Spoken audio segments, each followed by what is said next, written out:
بسم اللہ الرحمن الرحیم۔ السلام علیکم ورحمۃ اللہ وبرکاتہ۔ آج تعارف اور ترجمہ بیان کیا جائے گا سورہ فجر کا۔ نام اس سورت کا فجر ہے۔ اس میں 1 رکوع 29 یا 30 آیتیں بتائے گی، 139 کلمے اور 597 حروف ہیں۔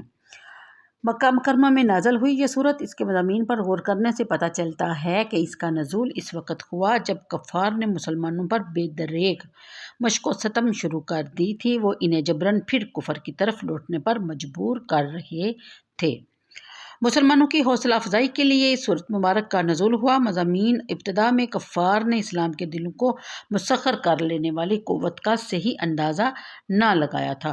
وہ یہ سمجھ بیٹھے تھے کہ یہ آواز لوگوں کی عقائد کی پختگی سے ٹکرا ٹکرا کر خود ہی اپنا سر پھوڑ لے گی اور معاملہ یہیں ختم ہو جائے گا۔ لیکن جب اس دعوت کے داعی نبی کریم صلی اللہ علیہ وسلم کی سیرت کی تابانیاں تعصب، ہٹ درمی کی سنگین فصیلوں میں شگاف پیدا کرنے لگی اور کفر و شرک کے بڑے بڑے ستون گرنے لگے تو اہل مکہ نے مزید رواداری اور چشم پوشی کا رویہ ترک کر دیا اور لنگوٹے کس کر اسلام کی سیل رواں کو روکنے کے لیے میدان میں نکل آئے اور ہر ایسے شخص پر ظلم و ستم کی حد کر دی جو اسلام قبول کر رہا تھا۔ اللہ تعالیٰ نے اپنے سرفروش اور جان نثار بندوں کی حوصلہ افزائی فرمائی اور انہیں بتایا کہ کفار کی یہ سنگ دلانہ حرکات نرالی نہیں، آج سے پہلے بھی ایسا ہی ہوتا آیا ہے۔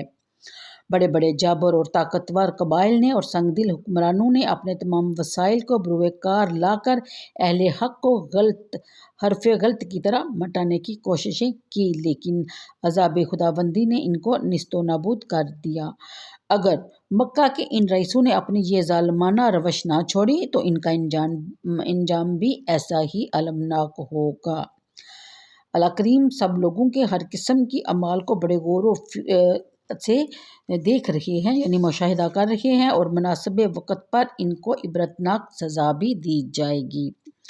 یہاں ایک نظریہ کا بطلان کر دیا گیا جس میں اکثر خدا فراموش قومیں اور افراد پہلے بھی مبتلا تھے اور اب بھی مبتلا ہیں۔ ان کا یہ خیال ہے کہ اگر انسان خوشحال اور باوقار زندگی بسر کر رہا ہے تو اللہ تعالیٰ کا منظور نظر ہے، حالانکہ ایسا ہرگز نہیں، اور جو کچھ وہ کر رہا ہے اس کو خدا کی پسندیدگی کی سند حاصل ہو چکی ہے، کسی کو اس پر اعتراض کرنے کا حق حاصل نہیں، اور جو شخص قسم پرستی اور افلاس کی زندگی گزار رہا ہے وہ خدا کی نظروں میں گرا ہوا ہے، اس کی کوئی قدر و منزلت نہیں۔ بتا دیا کہ یہ نظریہ سراسر باطل ہے۔ مال کی فراوانی اور مال کی قلت الہی آزمائش کے دو رخ ہیں۔ اپنے بندوں کو قارون کی دولت اور فرعون کا جاہ و جلال دے کر آزماتا ہے اور کبھی فقر و فاقہ کی سختیوں سے دوچار کر کے ان کو پرکھا جاتا ہے۔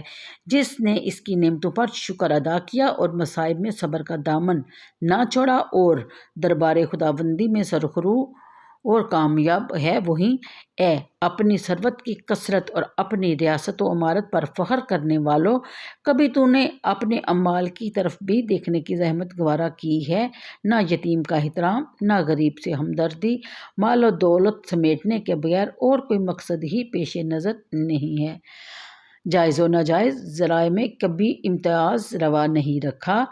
یاد رکھو قیامت کا دن آنے والا ہے، اس وقت تمہاری چشم ہوش کھلے گی، لیکن اس وقت یہ سب کچھ بے سود ہوگا۔ البتہ وہ پاک نہایت قدسی صفات لوگ جو ذکر الہی سے اپنے قلب کی تسکین کا اہتمام کرتے ہیں، جب وہ اس دار فانی سے رخصت ہوں گے تو انہیں رضا الہی کی خوشخبری سے مستفید کیا جائے گا، انہیں اللہ تعالیٰ کی طرف سے یہ خوشخبری سنا دی جائے گی۔ اللہم اجعلنا منہم۔ یہ تھا تعارف۔ اب ہم ترجمہ کی طرف چلتے ہیں کہ سورہ فجر کی پہلی آیت ہے قسم اس صبح کی ان مقدس 10 راتوں کی، اور قسم ہے جفت اور طاق راتوں کی، رات کی جب گزرنے لگے، یقیناً اس میں قسم ہے عقل مندوں کے لیے۔ کیا آپ نے ملاحظہ نہ کیا کہ آپ کے رب نے کیا کیا؟ عاد ارم کے ساتھ جو اونچے ستونوں والے تھے نہیں پیدا کیا گیا جن کا مثل دنیا کے ملکوں میں، اور سمود کے ساتھ کیا کیا جنہوں نے کاٹا تھا چٹانوں کی وادی میں اور کیا کیا فرعون کے ساتھ جو میہوں والا تھا، جنہوں نے سرکشی کی تھی اپنے اپنے ملکوں میں، پھر ان میں بکثرت فساد برپا کر دیا تھا۔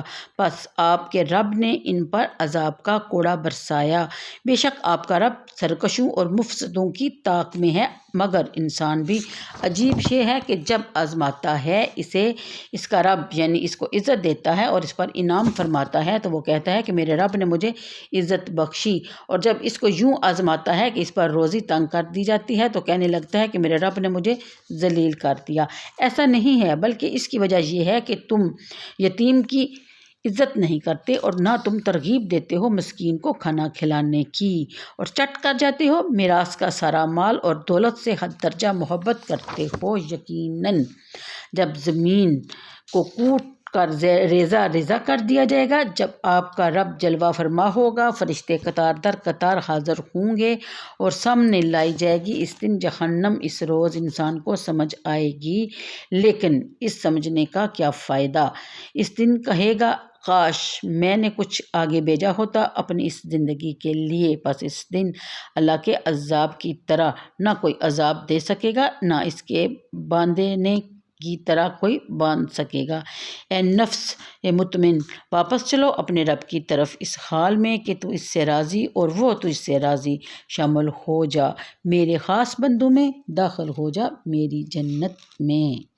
یہ تھا ترجمہ سورہ فجر کا اور تعارف۔ انشاءاللہ اگلی ویڈیو میں اس کی تفسیر پیش کی جائے گی۔ اللہ حافظ۔